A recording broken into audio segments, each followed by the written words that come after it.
روز و روزگارتون بخیر شده باشد دوستان عزیز. این نخست برنامه پختوپزی لذیذ با جمشید است و من فکر میکنم که شما به صبرانه انتظارید که امروز کدام خوراک رو و کی آماده میکند. من شما رو وقت شما رو زیاد نمیگیرم و میگویم که امروز مهمون نوبتی برنامه لذیذ با جمشید است سلطان مبارک قدموف. سلام علیکم. سلام علیکم دوستان روزتون بخیر شده باشد و من فکر میکنم که امروز بیننده‌های عزیز شبکه سفینه به صبرانه انتظارند که در نخست برنامه پختوپزی لذیذ با جمشید سلطان مبارک قدموف کدام خوراک رو آماده میکند.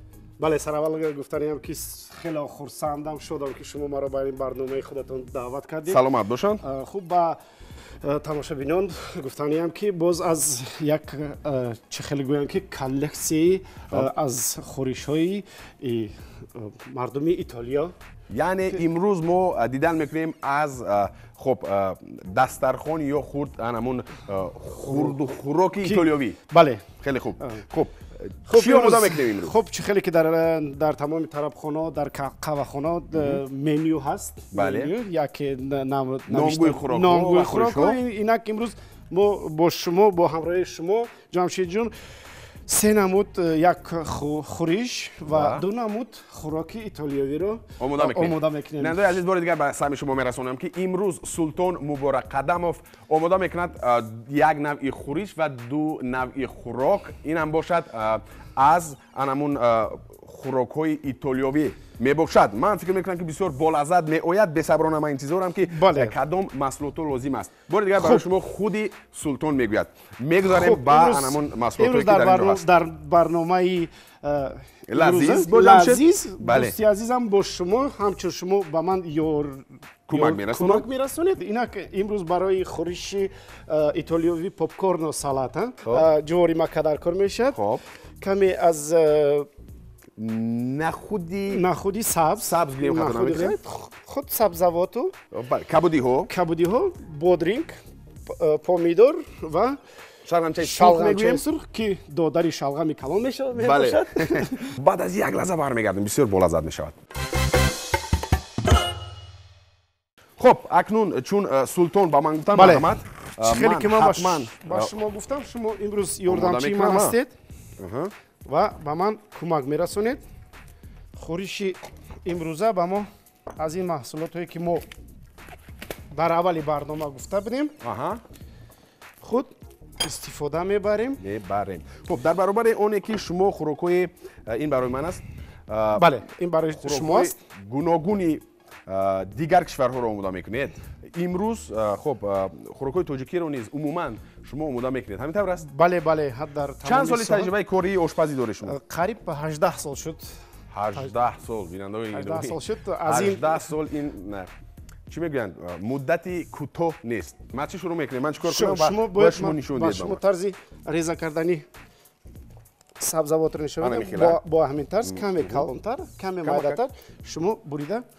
خب یک بار میبینید شما؟ بله کاری درست است. بله درست است. همچون شما این رو کردم ریزه کردم. بله خب دویم چی رو؟ همین طرز برای آماده کردن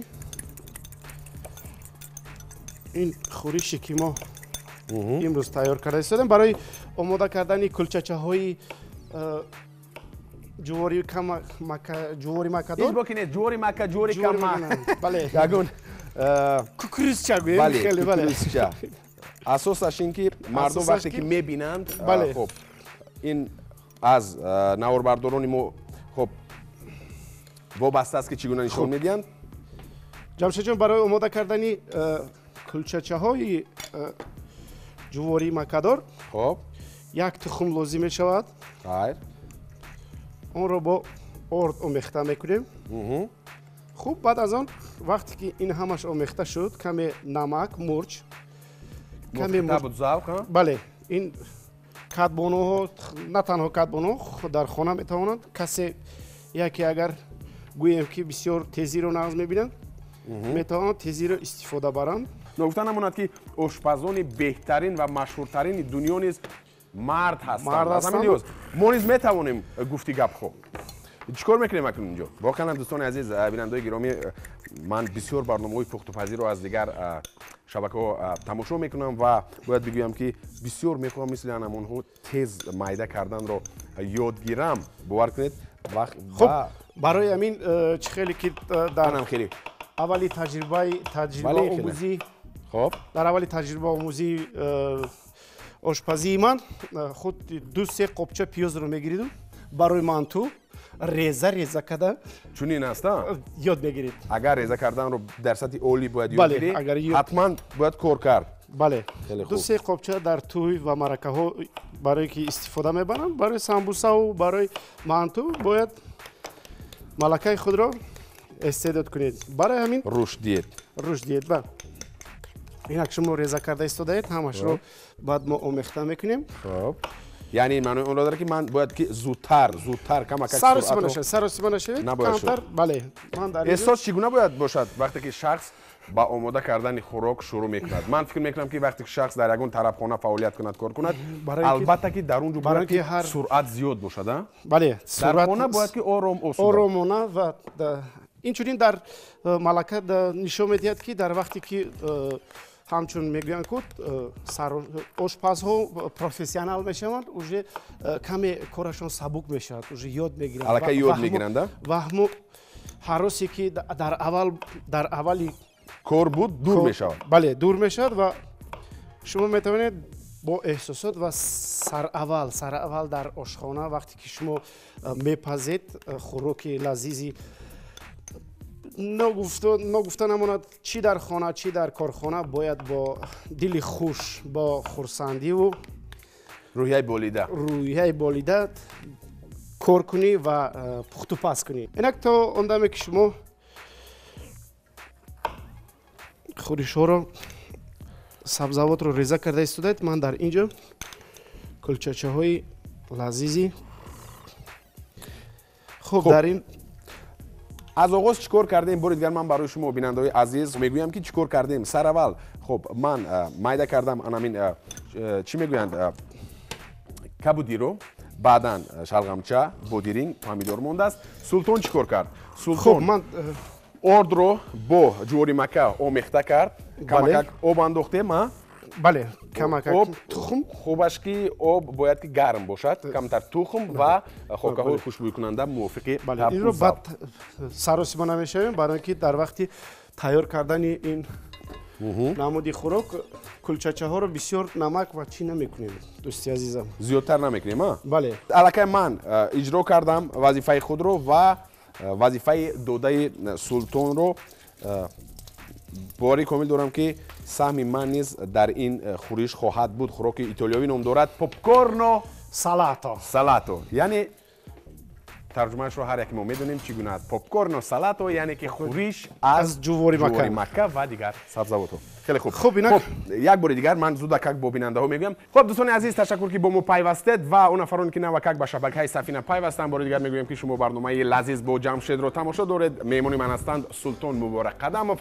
آماده میکنند خوراکای لذیذ ایتالیایی. خورش الکی پورا نه بلکه 90% آماده شده است. چیکار کردیم اکنون؟ خب اینک ما کلچچه رو تیار کردم دوستی عزیزم. شما ریزه کردید کمی روغن زیتون آمیخته میکنیم دوستان عزیز.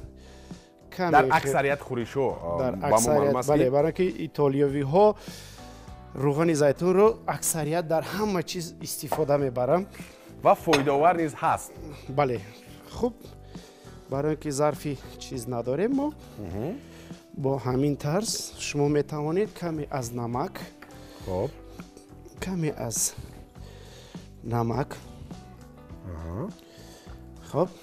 از مرچی همش رو موافق طب و ذوق. بله کی چگونه میخواد استعمال کند؟ یعنی بعضی ها میتواند خاکه های خوشبوی کننده که خودشون برای خودشون چی است فورم است استعمالش با آن میتواند علاوه کند خاکه های خوشبوی کننده. سر اول ما برای که خورش ما زیبا آید سلطان میگن که اورو دادن یعنی نمای هر یک خورش و خوراک نیز بسیار نقش اساسی می‌بازد وقتی که با روی میزوجون برای شخص و نفرانی که اومده می‌کنیم میوری اول وای نمای ظاهری همون خوراک یا خورش رو اهمیت میدن همین بله درست است بله 100% درست است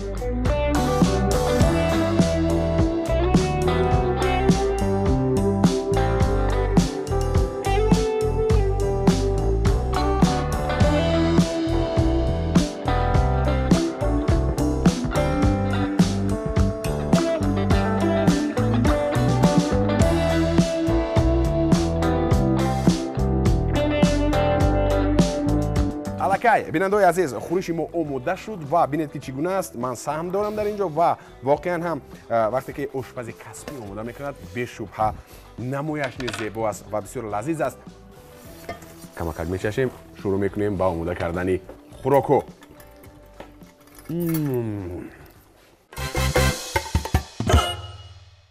میگذاریم به خوراکی اولمون چی نام داره خوراک و کدام اصلات لازم است سلطان برای پاستا цукината خب پاستایی که در تمام مغازه‌های شهر ما می‌فروشن بوکاتینی نام دارد بوکاتینی بله این از فرقتش در اون است که از اسپاگتی کمتر غوص‌تر است و درونش خالی است بله این برای درونش خالی است بله درونش خالی است کمی خالی است اسپاگتی اگر درونش پر باشد این دیگرگونه میشد این دیگرگونه میشد کمی غوص میبیاد و سرتر چیم از اسپاگتی میشد خب چی نام داشت این خوراکی ما цукината پاستا цукината است و من چیکار باید کنم حاضر من با شما خب سر اول برای اینکه چی من شما رو همچون دوست نغز ببینم پیاز رو پوست کنید و گریه کرده آن عروسی پیشتراتون رو به یاد بیارید بسیار خوب بعد از این در خونه من پریس کانفرنس دارم خب گفتیم که در آغاز برنامه که درباره انمون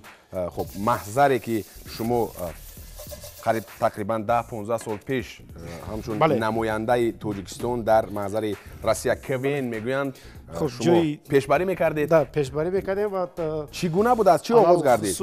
خب با سراول در اینجا آغاز کردیم با بچه ها در اینجا آغاز کردیم بعد از اون با شهر مسکو ما رو دعوت کردند چون همچون برای رخصت گرفتن هست نه یگان دورهای انتخابی هست بله ما خیلی میگویم که ما خود راست به آنجا رسیدیم برای که 50 سالگی خودی کوین بود خب و اون تشکیلاتی که این مستقیما راه یافتید بله مستقیما راه یافتیم این یک خوشنودی برای ما بود که در آنجا جای دوم را اشغال کردیم خیلی خوب من فکر میکنم که در جایزه خنده و شوخی های بهترینی سابق اتحادیه شوروی جای دوم رو اشغال کردیم با بچه ها 2001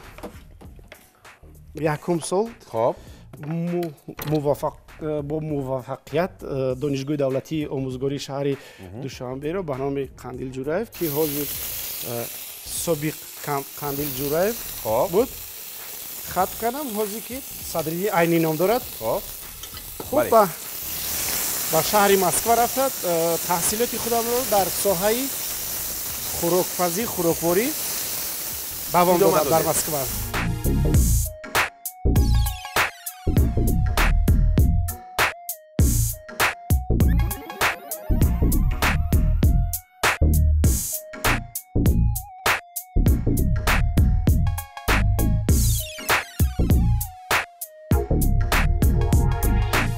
من یک مصلحت مفید دارم برای بیننده‌های عزیز شبکه صحیح خاصتا دوستداران برنامه لازیز با جمشید یک چیز رو فراموش نکنید یک مصلحت کوتاه خب اگر خواهید که شما از ویروس‌های گوناگون امین باشید حتما چیکار کنید سحر پیش از خواب میخیزید یگان کار نکرده خب اول یک دندانه سیرپیاز رو بسیار میده ریزه میکنید در قاشقچه میگیرید با آب شیرگرم اون رو میگیرید از بالایش آب یعنی فرو میبرید نمیگزید برای اون که وقتی که نفرانی که کار میکنن با مکتب میروند دانشجو هستند وقتی که گزید از شما بوی چگونه میآید ناخوب میآید از همین لحاظ فقط فرو میبرید و خلاص تمام 100% نه 1000% کفالت داده میشود سالمی شما این یک مصلحت مفید بود بعد از چند لحظه برمیگردیم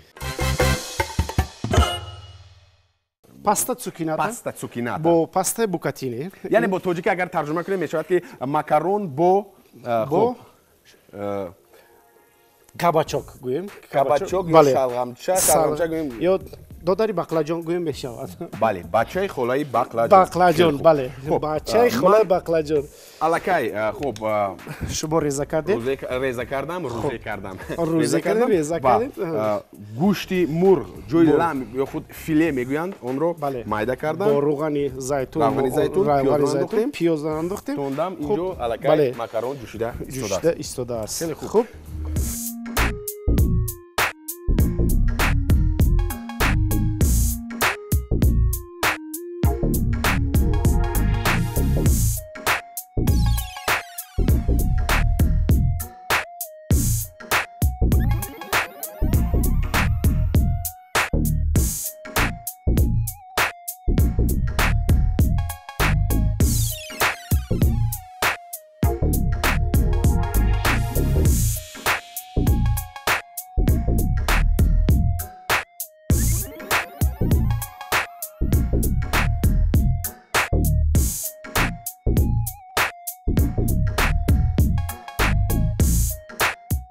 ҳаҷмаш камакак калонтар шуд.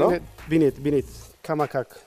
Ва дар чӣ хеле ки дар ҳама ҷо маълум нест, ба тамошобино гуфтаниям ки илтимос дар Итолиё яке аз қонуни безебтарин вақте ки пастаро дар оби хунук мешӯянд. Ин имконият надорад ки инро дар оби хунук мешӯянд. Яъне ҳеҷ гоҳ бояд ки макаронро дар оби хунук нашӯем. бале ин як чӣ хел гӯям ки тавсия барои мардуми мо ки макаронро дар оби хунук нашӯед ки вақте ки шумо бо ягон соус омехта мекунед вай ба худаш намечаспад.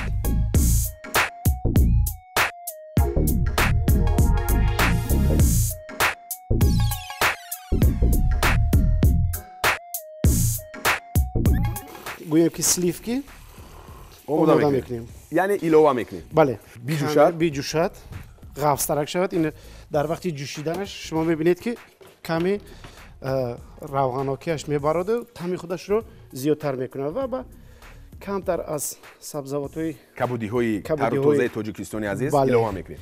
Боригар мегӯям дӯстони азиз, хуб мегӯянд ки ошпаз вақте ки дар ошхона дар тарабхона кор мекунад бояд ки бисёр фаъол бошад.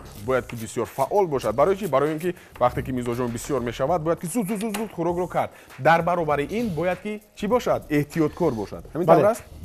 кори худашро эҳтиёткор бошад, кори худашро дӯст дорад ки дар вақти тайёр кардани тамоми меҳри худашро ба ин хӯрок бидиҳад ки ин бо таъми худаш мизоҷонро ё меҳмони шуморо хурсанд кунад. Хеле хуб. Хуб, он парвезанеро ки шумо гузарондед каме мо омода мекунем. Илова мекунем. Ва каме инро дӯсти азизам ҷамшедҷон дам медиҳем.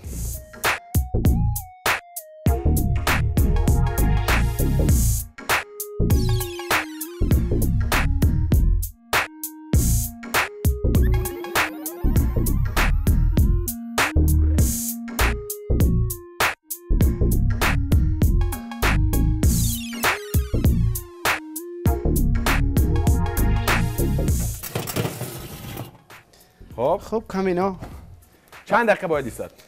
10-15 دقیقه باید ایستاد. خیلی خوب. خب تو آماده شدنی زود اکک برمیگردیم و بعد از یک وقفه کوتاه برمیگردیم و الکی خوراک دوم پرره آماده میشد. ما رو همراه باشید. فکر میکنم که همون نونها پرره چیکار کردن؟ خشک شدن نه؟ بله آماده شدن. خود خیلی که گویم که خاک خوشرو بله. نمایش نیست چگونه شده است ببینید نه زرچه خوشرویی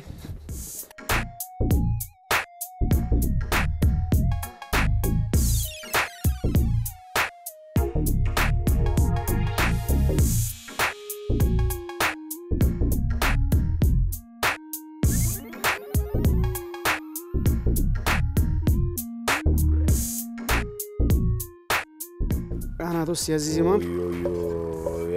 Bellissimo. Uno comprendo la bellissimo. یعنی چی گفته چی موضوع؟ بسیار بامزه، بسیار لذیذ. بله. Uno comprende lo bellissimo نوچشیده الکی میگن و این معنی این رو هر شخص نمیگه دوستان عزیز. این رو آشپزهایی میگویند که با خودشون باوری دارد ба маҳорату малакаи худашон боварии зиёд дорад ва ҳатман ки ман мечашам дурусташро мегӯям. Яке аз қисматҳои асосии барномаи мо Султонҷон ин аст ки ман хӯрокро мечашам ва ҳатман мегӯям ки чӣ гуна лаззат дорад. Ин тавр не ки белаззат бошад ман бигӯям ки о лазиз аст, ин хеле нест. ҳақиқат. дӯстони азиз, акнун меҳмони мо Султон омода карданд. Ном дорад хӯроки итолиёвӣ, паста цукината ва мебинем ки як бӯи бисёр лазиз дорад ва мечашем мегӯем ки чӣ гуна лаззат дорад. аз як вақфаи кӯтоҳ бармегардем. моро ҳамроҳ бошед.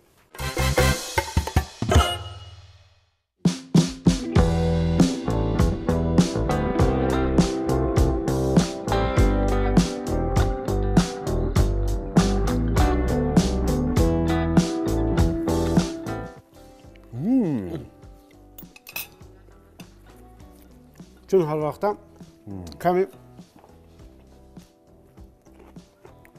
равғани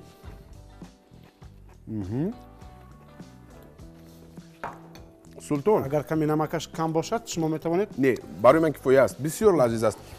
бинед кулчаҷое ки шумо кардед, анамун ҷувори маккаҳоя чӣ гуна омехтааст ва бале лаззати анамин хӯришро зеб медиҳад. дар таги дандон яке эҳсосоти худашро бале. хуб аз инҳорам бисёр болаззат мегӯянд. ман дорам. дӯстон мана аз дасти ман гиред. ташаккури зиёд. маза инро бинед. хӯришро шашидем дӯстони азиз. бо нони тару тоза. худ мечашам. бичашед. боштоитам. гиред, шумо гиред. шумо ба зур хӯрдан гиред. шумо ба зур хӯрдан. шумо маро ба шубҳа меафтонед. шумо низ гиред. ягон ҳолати фавқулода рух надиҳад. не дар урфу одати мо мумкин нест ки мекунӣ, мумкин нест. лекин дар итолиё, дар хитой ҳеҷ гоҳ дар назди дастархон дӯстони азиз шуд ҳатман ки ягон зарбаи обдор аз ҷониби падар ё модар меояд. бале бале. хуб инак барои омода кардани коко пармиҷано. хӯроки навбатии мо коко пармиҷано ном бале, дорад. барои ки боз пармезанро истифода мебарем. барои ин ба мо боз ҳам филе лозим мешавад. ман ҷои худро ишғол мекунам.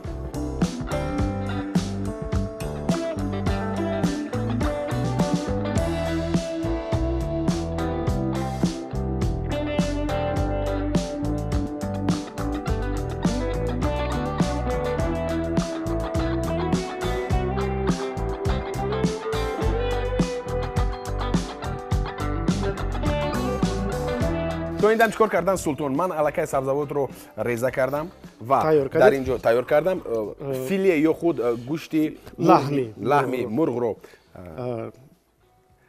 хокаҳои хушбӯйкунандаро илова кардан. дар ин ҷо як тухмро шикастем. баъд аз он панири пармезанамонро илова мекунем. бо ҳамин тарз каме боз ҳам мегӯям ки каме камтар омад. шумо метавонед. тухм бояд ҳатман хом бошад? бале бале. мо инро мепазем бе ташвиш. мепазем? бале, мо ин хӯрокро мепазем барои бе ташвиш ягон чӣ накунед. хеле олӣ.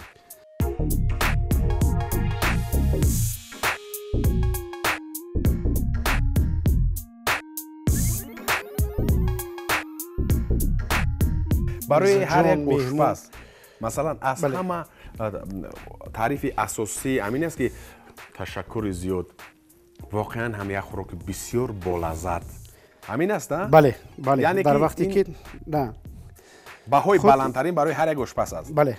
вақте ки раҳмат мегӯям пасттарин чӣ аст? сухани пасттарин чӣ аст ки ошпазро дилшикаста мекунад? дар рости гапашро гӯ нашунида будам. ман дар маҷмӯъ дар маҷмӯъ агар баъзеҳо ҳастанд ки баромад мекунанд ту авқоти ту бемаза аст.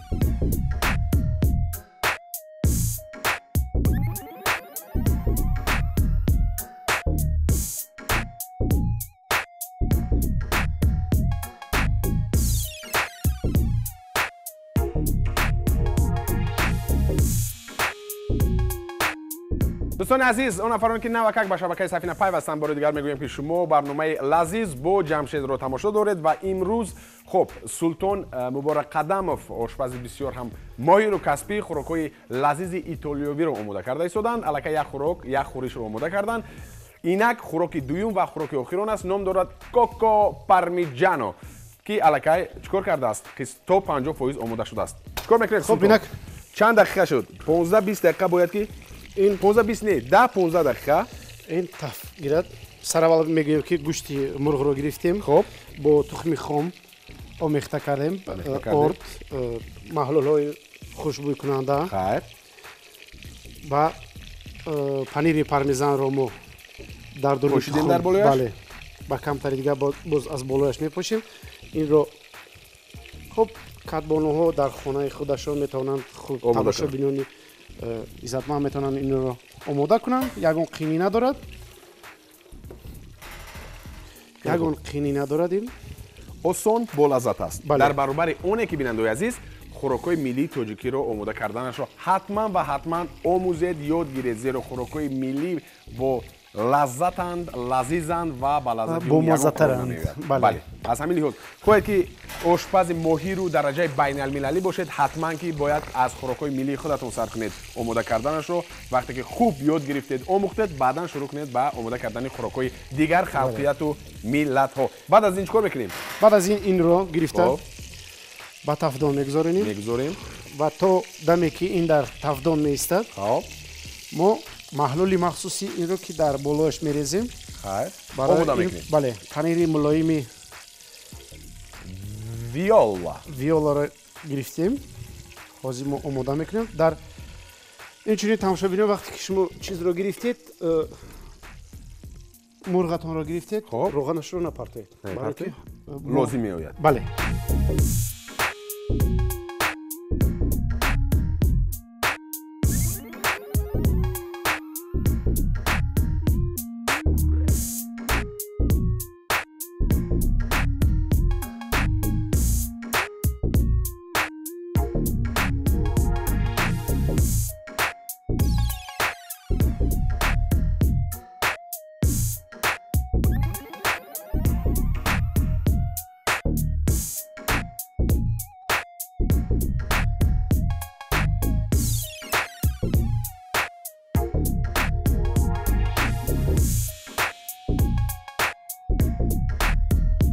جمشید جان یک دقیقه شما رو ممکن می؟ مرحمت. چون وقتی که شما با طبیعت می روید، آواز شرشره میشنوید و آواز بلبل، چخچخ بلبل، آشپزها نیز راحتی جان میبینن که وقتی که گوشت یا یگان چیز در تفدان خیلی آواز دیه. صدای بسیار هم فوران برای آشپزها. جیز میگم کنم میگوید خیلی است تمی زیبایی این رو بینید. کم نگذارید که اگر ولی با گوش کداشینیم مرغمون میسوزه میره. بلبل ها نپردن گوش کداشینیم. تمام شد. خب خورش ما آماده شد. تختچه رو با من دید. مرحمت. بینید دوستان، از نواربردار خواهش میکنم رنگ این رو بینید چگونه شده است. یک رنگی خب اشتیاق‌آور است، یک رنگی دلکش است و ولی کامل داره. من الکی چشیدم که لذیذ است، بسیار لذتی به خود خاص دارد، بسیار و بسیار لذتی به خود خاص دارد دوستان عزیز. ایرو کمتر زیادتر کردی تو خیج گپ نه؟ کمک از حد گذروندی تو گویده؟ از حد گذروندی خاک نو ما مهمانی توییم. هیچ باکی نیست. نه. خیلی خوب. گرچه که من و سلطان در اکران های شما هستیم، گویا که خب بسیار دو کس است خلاص. نه دوستان عزیز، پسی دستگاه های نواربرداری کمن بسیار، یک 15 نفر هستند. 20 کس. 1 2 3 4 5 20 کس. شد. خب بازم روغن زیتون رو استفاده میبریم. یعنی این در هر یک طرف خونه که میروید و در خونه نیز آماده کردن معده خود است. اول این رو استعمال میکنیم کمک بعدا به خوراکای جدی میگذاریم. بله. خب اینک باز هم به آر دادنی خیلی که میگوین سر اول در پختن خوراک این یک چیز است. نامش چی بود؟ پختن خوراک یک کار است و اورو دادنش با از همه باز از همه مشکل و جدی تر. بله در ساحه خوراکواری خوراکپزی یک نمود این خیلی گویم که پروفسیا یا که کسب است کاروینگ میگویم. خب این نمود سرآشپزها آشپزها بخشش این نمود آشپزها فقط با اورو دادن خورش خوراکو مشغول است. بله با سبزوات و کادو پادو رو گرفتن اینجوری خیلی تماشابینان همش میدونن که در سامانه اینترنت میبینن میلیون ها نوع خوراک ها و خورش ها هستند. بله کاروینگ چیست و بعضی در اینترنت میبینن که برادران همچون هم کورونی ما در خیتو در خارجه از کادو از بادرینگ هر چیز میسوزند و دل رو به هیجان میبرند. بله. خب اینک چیزی گرم از اینجا در جاش میگذارم؟ بله شد. نه در جاش نگذارید که باز علابی نصورت شد. اینک خورشی که شما آماده کردید دوستی عزیزم کمی آمیخته میکنیم. بله آمیخته میکنیم و در نزدی خوراک میگذاریم. بله دانه زیتون نداریم خیلی گپ نیم. همین خوراکی که کردیم رمز بهار رو نیز دارد گرچه که دیدیم که خوراکی خب ایتالیایی است بینند و یزید بینید که کبودی ها زیاد است. رنگ کبود خب رنگ کبود رنگ چی؟ سبز یعنی گفتنی هم بله خیلی زیاد است. اینک دوستی عزیزم قریب آماده شد. قریب آماده شد. در آخر محلولی آماده کرده همون رو خواهش میکنم از نوار بردار. از بالای مرغی تیار کرده همون بسیار بلیسیمو. بلیسیمو نو کامپرنتو لا بلیسیمو. قریب بود که همون کاری که میکردن ایتالیایی میکردم که دیگه نمیکنم. بله دیگر تکرار نمیکنیم اون رو. دوستان دمی توقت کنید. پنیر ببخشید پنیر رو کمی از بالای امین زب میدیم. برگ لیمون رو برای اینکه بعضی از آدما لیمون رو بسیار نقص میبینن. بله. این نیست فایده آور نیز هست. بله. حتما لیمون نیز با طعم خوراک ما یک طعم لذیذ خودش رو هدیه میکند. بسیار زیباست. تمام. خب دوستی عزیزم خوراک اخیران نیز پر را آماده شد. من از شما خواهش میکنم از نوار بردار از نزدیک گیرد. پر را آماده شد و بعد از چند لحظه میچشیم از این خوراک. نام دارد کوکو پارمیجانو. بعد از یک وقفه کوتاه برمیگردیم. ما را همراه باشید.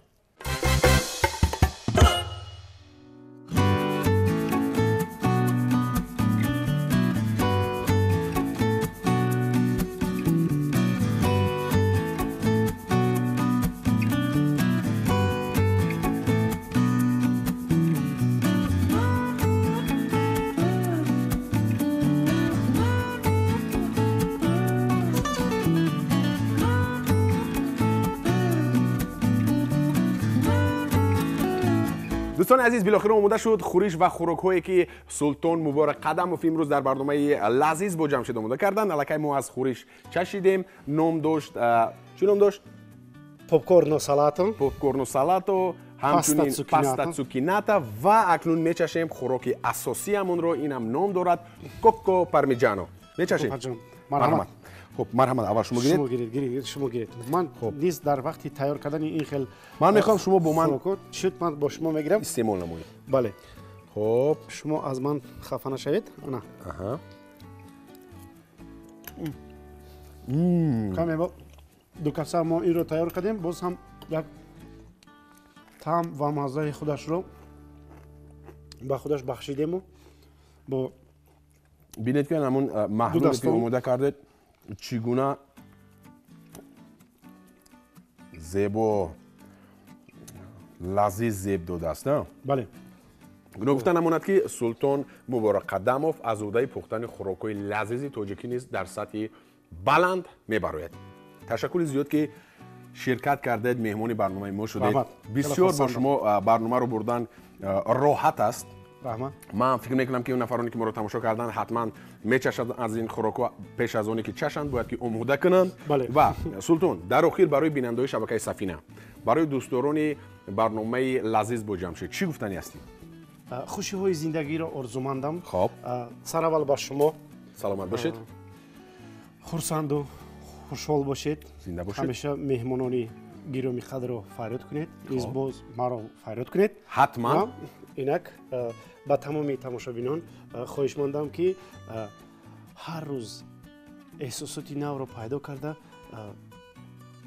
بنابر با اون چی در خانه باشه چی در مهمانی خوراک پزی رو یاد گیرید.